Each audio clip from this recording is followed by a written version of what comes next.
Hello， 大家好，我现在是在波士顿的 Newbury Street， 这里呢是一条著名的购物街道。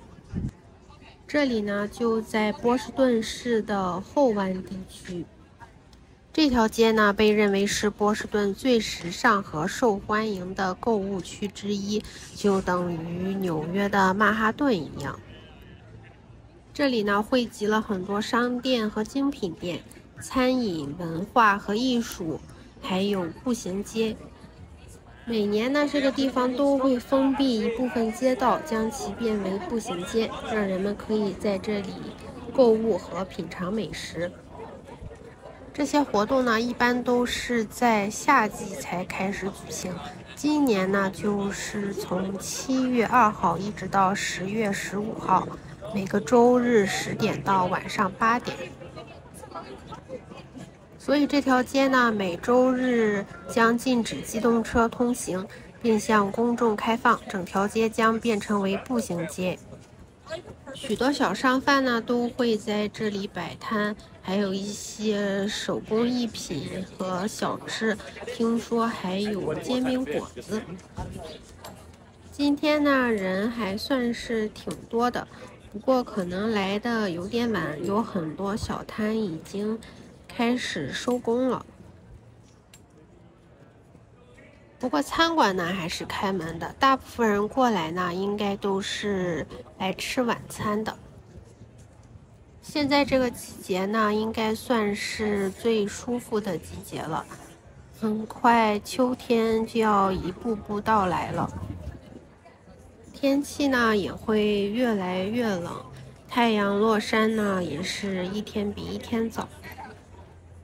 对于我这种怕冷的人来说呢，现在的这个时候呢是最舒服的时候了。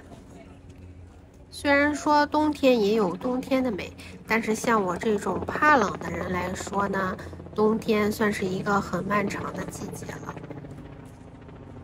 右边这一家呢好像是卖家具的，还拿出了很多沙发让大家坐。这里还有好多人用粉笔在地上画画，好像还看到了很多中文。看来这条街呢也有很多中国人来逛呢。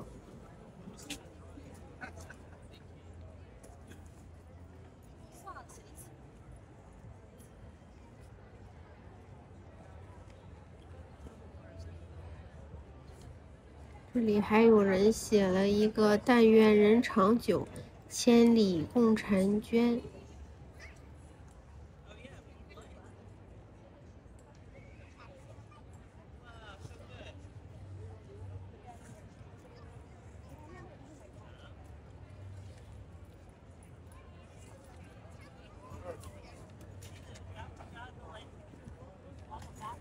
前面这两个好像是日本小哥哥，我刚刚看到他们在地下写的好像是日语，不知道会不会写的是到此一游呢？看到这里呢，就让我想起了纽约 Bryant Park 的冬日集市，那里呢也是每年10月底到11月初开的一个集市。不过每一年去呢都是特别冷的时候，所以呢一般夏天呢会比较喜欢一些户外的活动，冬天呢就不是特别想出去了。不知道这个是一个什么品种的狗，前面有一个骑自行车的人也停下来看它。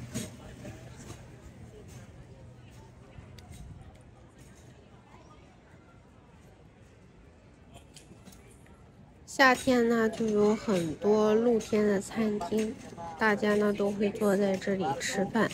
冬天的话呢，虽然也有露天的餐厅，但是人就很少了。寒风凛冽，没有人喜欢坐在外面吃饭吧。其实现在呢，应该已经算是秋季了吧，所以要赶紧抓住秋季的尾巴。不知道有没有人和我一样特别讨厌冬天呢？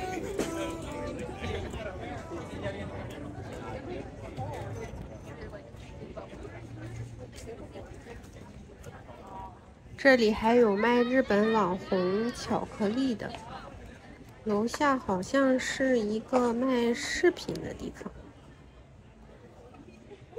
这里还有一家甜品店，超级喵雪媚娘，好像在纽约还没有见过这家店。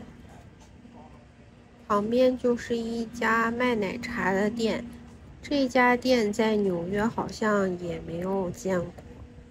现在卖奶茶的店真的是数不胜数。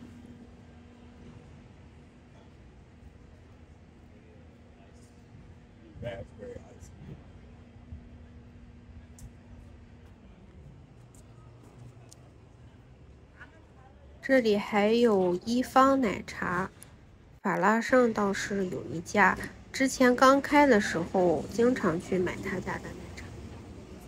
不知道它和老虎堂是谁先有的黑糖奶茶。周日还要来加班加点的工作，也是挺辛苦的。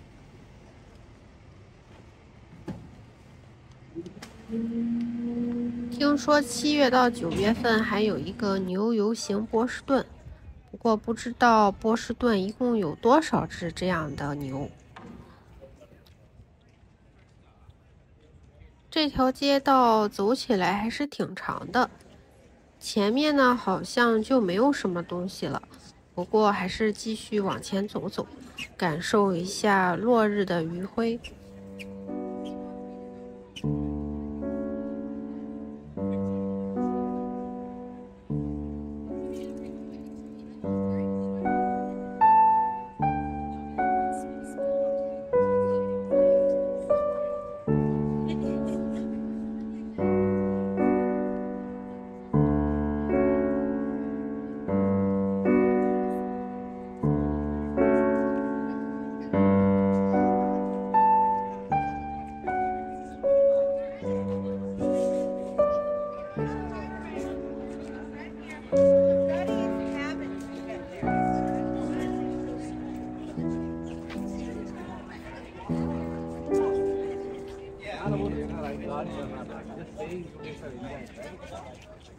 其实逛街呢，真的要人多了一起逛才有意思。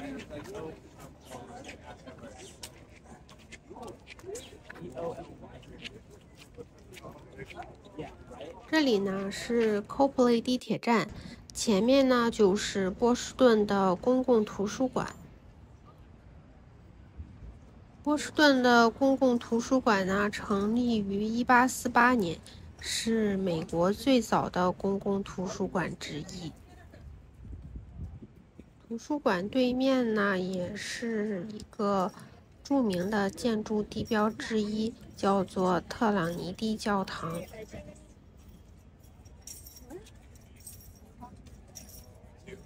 马路对面呢就是图书馆了，这个点呢应该已经关门了。我记得之前来的时候也是关门了。说起这里呢，不知道大家知不知道2013年波士顿马拉松爆炸案就发生在这条街道上。就在前面的不远处呢，就是爆炸案第2枚炸弹发生的地方了。大概就是在马拉松的终点线附近。时间呢过得非常的快，那是在2013年4月15号，现在呢已经是2023年，已经10年过去了。当时的事件呢有至少3人死亡，有260多人受伤。2个嫌疑人呢也是兄弟2个人，哥哥呢在追捕中呢被警察当场击毙，弟弟呢也被判了终身监禁。当时的爆炸案呢差不多就是在这附近了。这件事想起来呢，可能也会让有些人感觉后怕。虽然那次的事件呢造成了伤亡和恐慌，不过那之后呢，波士顿马拉松仍然每年举行。因为波士顿马拉松呢是美国最古老和最著名的马拉松比赛之一，自1897年以来呢一直在波士顿举行。今天的视频呢就到这儿了。